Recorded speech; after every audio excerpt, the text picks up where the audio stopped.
Selamat pagi, Assalamualaikum warahmatullahi wabarakatuh. Saya Dr. Chandra Purnamawati, spesialis kulit, kelamin, dan estetik.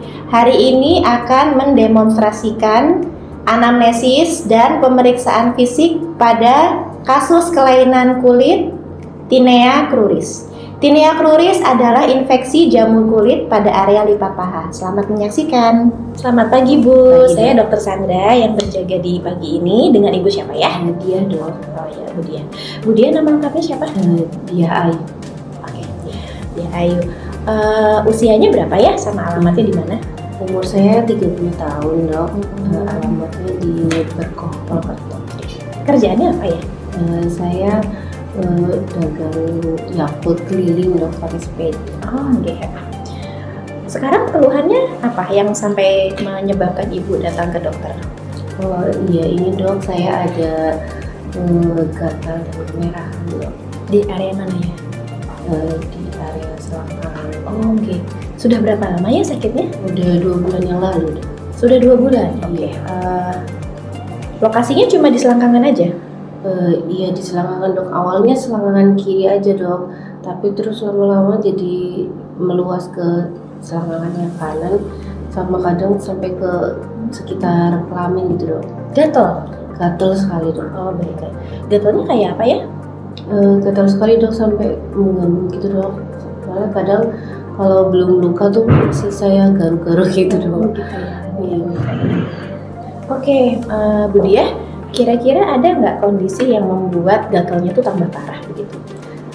Kayaknya kalau habis aktivitas gitu keringetan gitu loh dok, tambah gatel sekali dok. Ini kan sakitnya sudah 2 bulan ya. Selama ini sudah pernah diobati apa aja gitu? Belum dok, cuma saya olesin daun salam dok. Katanya ibu saya pakai itu. Ya, oke. Terus hasilnya gimana? Tapi nggak ada perubahan sih dok ini. Selain berutus merah, gatal gitu, ada keluhan lain nggak yang dirasakan? Nggak ada dok. Terus ada riwayat penyakit lain yang diderita Bu selain ini gitu? Saya DM dok. Oh deh, sudah Iya. berapa lama? Udah 2 tahun tapi nggak pernah kontrol rutin sih dok. Oh, harusnya diobati juga ya, soalnya kan kemungkinan ini infeksi jamur. Jadi kalau infeksi jamur ada diabetesnya, mungkin akan sulit diobati kalau diabetesnya masih tidak terkontrol ya. Ibu ada riwayat alergi obat? Nggak ada dok. Ya. Kalau anggota keluarga gimana Bu? Ada nggak yang gatal-gatal kayak Ibu? Kalau gatel sih nggak ada ya dok, cuma ayah saya dulu DM dok. Cuma 3 tahun lalu udah meninggal. Dulu kata dokter meninggalnya karena komplikasi DM. Bu Dia saat ini tinggal sama keluarga? Iya, sama suami aja dok. Ada anak? Nggak ada, belum dok. Oh, baiklah. Jadi karena Ibu kerjanya adalah bersepeda untuk menjual dagangannya, mungkin itu membuat badannya jadi keringetan ya Bu ya. Keringetan, terus akhirnya lembab. Karena lembab, akhirnya terjadi infeksi jamur kemungkinan ya Bu ya, sehingga menyebabkan gatal dan beruntus di area selangkangan ya.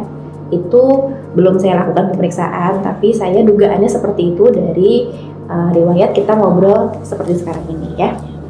Oke, terus Ibu gimana kalau misalnya pulang kerja gitu? Biasanya bisa mandi apa langsung tidur Bu? Biasanya kalau pulang kerja kan udah capek gitu ya dok ya. Jadi kadang saya langsung tidur gitu dok. Ya mungkin karena kecapeannya. Oke Bu, sementara cukup untuk wawancaranya ya Bu ya. Nanti setelah ini saya akan lakukan pemeriksaan lengkap, mulai dari tanda vital, pemeriksaan dari kepala sampai kaki, dan nanti pemeriksaan fisik untuk area yang berjamurnya. Ibu gimana? Tidak ada keberatan Ibu? Ya nggak apa-apa dok, yang penting sembuh gitu. Oke. Bu Dia, Iya dok. tadi kan sama perawat di luar itu sudah dilakukan pengukuran tinggi badan, berat badan, sama tanda vital ya Bu ya. Nah, saya bacakan saja hasilnya ya. Iya. Jadi, Bu Dia itu tinggi badannya 150, berat badannya 70. Itu termasuk obesitas atau kegemukan ya. Jadi nanti sarannya mulai berusaha untuk menurunkan berat badannya dulu ya Bu ya. Oh iya dok. Oke, dari pemeriksaan tanda vital, tensi, suhu, nadi, nafas itu normal semua ya Bu ya.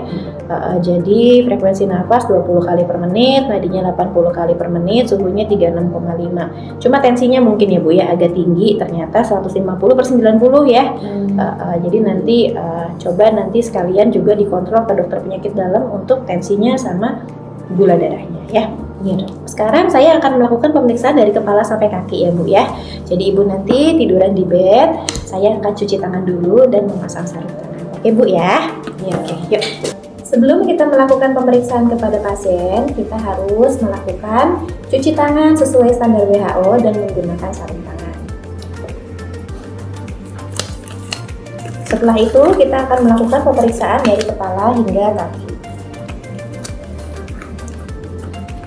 Dari kepala akan dilakukan pemeriksaan apakah ada kerontokan rambut.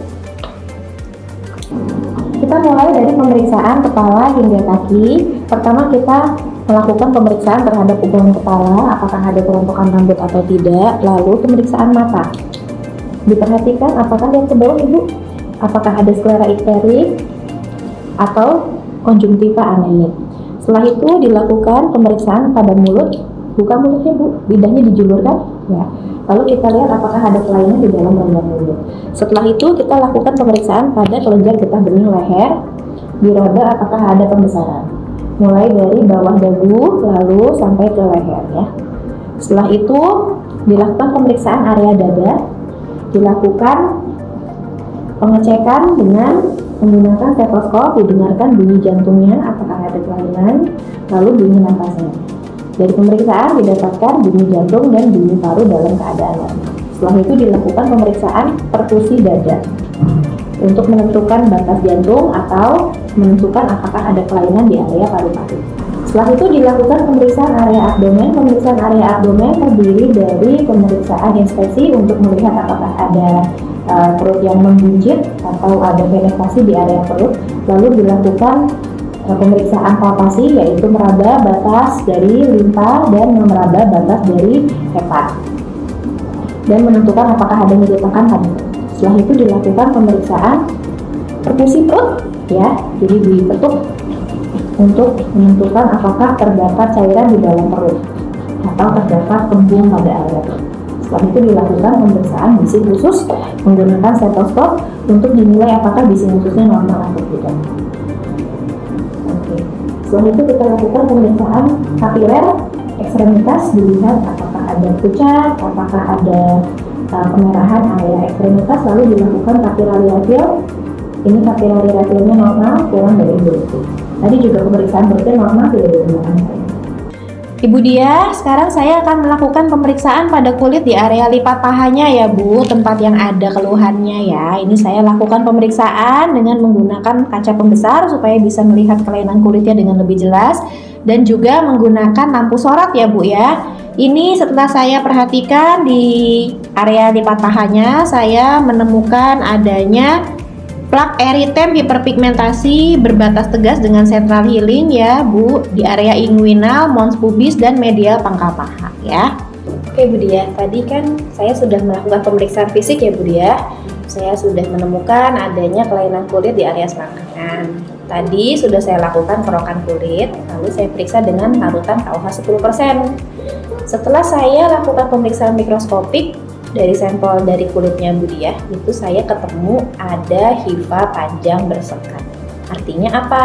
Artinya Bu Dia mengalami tinea pluris atau infeksi jamur kulit di area selangkangan. Diagnosis bandingnya ada 2, dermatitis seboroik dan eritrasma. Tapi tidak sesuai dengan gambaran dari pemeriksaan penunjangnya ya Bu ya. Jadi ini diagnosis utamanya adalah tinea pluris. Nanti setelah ini akan saya obati. Obatnya terdiri dari 3 jenis obat. Yang pertama adalah griseofulvin 1 kali 500 mg selama 2 minggu ya Bu ya, harus diminum sampai habis. Yang kedua adalah cetirizin, ini adalah obat gatal. Karena area yang sakit itu tidak boleh digaruk karena bisa menyebar ya Bu ya. Yang ketiga adalah krim anti jamur ketokonazol 2%. Itu nanti dioleskan selama 2 minggu ke seluruh area yang sakit, dilebarkan sekitar 2 cm dari tepinya ya, karena daerah tepi dari penyakitnya itu juga sudah mengandung spora jamur gitu ya Bu ya. Setelah 2 minggu pengobatan, silahkan Ibu kontrol kembali ke saya untuk saya lihat perkembangan penyakitnya ya Bu ya. Apakah ada lagi yang ingin ditanyakan?